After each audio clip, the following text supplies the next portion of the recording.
So Jubilee Hills ఉప ఎన్నికలో మూడు పార్టీలు అయితే ప్రచారానికి అయితే ఓవరావర్గా తిరుగుతూ ఉన్నారు. సో ఈ ట్రిపుల్ వార్లో ఏ పార్టీ గెలవబోతుంది అనేది తెలిసిన మనతో పాటు సో ఈ ప్రచారంలో భాగంగా ఈరోజు వెంకటగిరి ఏరియాలో అంబర్పేట ఎమ్మెల్యే కాలేరు వెంకటేష్ గారు అయితే తిరుగుతూ ఉన్నారు. సో సార్ ఎట్లా సాగుతుంది ప్రచారం, ఎట్లా సాగుతుంది? మరి వెంకటగిరిలో తిరుగుతూ ఉన్నారు కదా.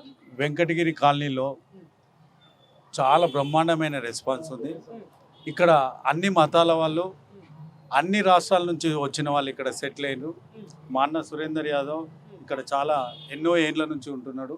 తను కూడా మాకు మద్దతు పలుకుతూ ప్రతి ఇంటింటికి ప్రచారం చేస్తున్నాము. అద్భుతమైన స్పందన ఉంది. ఎందుకంటే కేసీఆర్ గారి 10 సంవత్సరాల పాలన చూసిన తర్వాత ఈరోజు 2 సంవత్సరాల పాలన రేవంత్ రెడ్డి వాళ్ళు చూస్తే వాళ్ళే పోల్చి చెప్తున్నారు, మాకు రేవంత్ రెడ్డి వద్దు సార్, మాకు కావాల్సింది కేసీఆర్ గారి పాలన కావాలి సార్ అని అంటున్నారు. వాళ్ళు ఆశీర్వదిస్తున్నారు. క్యాండిడేట్ లేకపోయినా కేవలం నేను వేరే కాన్స్టిట్యున్సీ నుంచి వచ్చినా కూడా చాలా మంచి స్పందన ఉంది, మంచి రెస్పాన్స్ కూడా ఇస్తున్నారు. కాబట్టి దీన్ని బట్టి చూస్తే మేము మెజార్టీ లెక్క పెట్టుకోవాలి, ఎంత మెజార్టీ తోటి గెలుస్తున్నాం అనేది ఇంపార్టెంట్. అంటే ఒక పక్క కాంగ్రెస్ పార్టీ 6 గ్యారెంటీలు ఇచ్చినాం, ప్రజలంతా మా వైపే ఉన్నామని చెప్పేసి అంటారు. సో ప్రజలు ఏమంటారు, నిజంగా మరి 6 గ్యారెంటీ అమలయ్యాయట? దాని గురించి మాట్లాడితే అది చాలా పెద్ద విషయం. ఎందుకంటే కళ్యాణ లక్ష్మిలో వాళ్ళు తులం బంగారం ఇస్తా అన్నారు, ఇయ్యలేదు.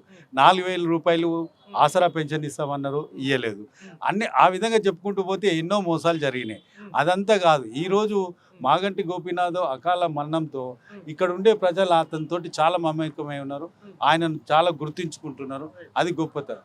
అయితే నిన్న మొన్న జరిగిన విషయమే చూస్తే తెలంగాణలో ఏ రోజు కూడా కేసీఆర్ గారి పాలన కానీ అంత క్రితం పాలన కానీ గన్నులు పెట్టి వసూలు చేసింది అయితే లేదు.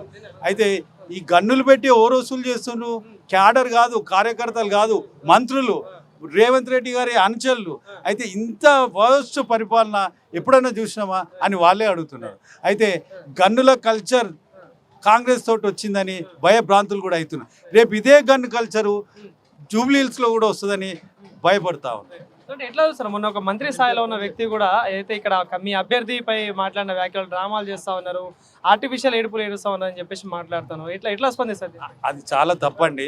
మానవత్వం ఉన్న మనుషులు ఎవరు కూడా అట్లా మాట్లాడకూడదు. ఆ ఉద్వేగం అనేది వస్తుంది.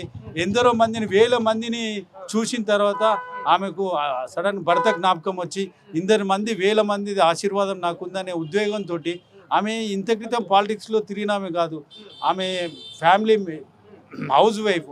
అటువంటి ఆమె బయటకు వచ్చి ఒకేసారి ఎమోషనల్ గురైంది. మాకు అటువంటి అవసరం లేదండి. మాకు ప్రజల స్పందన ఉంది, ప్రజల ఆశీర్వాదం ఉంది. జూబ్లీహిల్స్లో ప్రతి ఇంట్లో ప్రజల ఆశీర్వాదం. మేమేమి రౌడీ షీటర్లం కాదు. మా అభ్యర్థి చాలా చాలా సున్నితమైన వ్యక్తి. సో చివరిగా ప్రశ్న ఏంటంటే, అంటే కాంగ్రెస్ పార్టీ అభ్యర్థి ఎవరైతే ఉన్నారో సో మాట్లాడుతూ కూడా ఇది దైవ నిర్ణయం ఈ ఉప ఎన్నిక అనేది మాట్లాడుతాను. సో ఎట్లా సార్ ఈ వ్యాఖ్యలను? అది చాలా చీప్ టాక్టిక్స్. సో ఇది పరిస్థితి. సో బీఆర్ఎస్ పార్టీ ప్రచారంలో దూసుకెళ్తా ఉంది. సో వెంకటగిరి ఏరియాలో అంబర్పేట ఎమ్మెల్యే కాలేరు వెంకటేష్ గారు అయితే ప్రచారంలో కొనసాగుతూ ఉన్నారు. సో ప్రజలంతా మా వైపే ఉన్నారు, కంపల్సరీ బీఆర్ఎస్ పార్టీ గెలవబోతున్నట్టు కూడా కాలేరు వెంకటేష్ గారు చెప్తున్న పరిస్థితి కనిపిస్తుంది.